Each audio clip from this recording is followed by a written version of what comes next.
Potser has sentit a dir que per salvar una persona que s'està ofegant només et cal un boli, que amb el boli li pots fer un forat que li permeti respirar. Sí, és segur?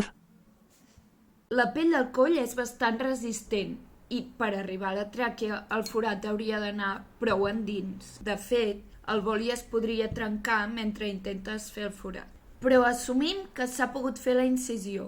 Es podria utilitzar el boli sense punta i sense tinta per mantenir l'orifici obert i permetre la circulació d'aire. A tenir en compte que amb una ferida d'aquest tipus sortiria molta sang que dificultaria el procés. Si no som especialistes, potser no és gaire bona idea per diverses raons. No sabem quina mida ha de fer la incisió, ni el punt exacte on s'ha de fer. I la circulació d'aire a través d'un boli és realment difícil per la seva mida reduïda. A més, si la persona s'està ofegant perquè s'ha ennuegat, probablement no sabrem on està el que li està provocant l'obstrucció de les vies respiratòries. I si féssim el forat, potser el faríem més amunt d'on està l'objecte i no serviria de res perquè la persona se seguiria ofegant. S'han fet alguns estudis sobre el tema i tot i que les mostres són petites, tots acaben deduint el mateix. Aquest tipus d'incisió amb un bolígraf és pràcticament impossible.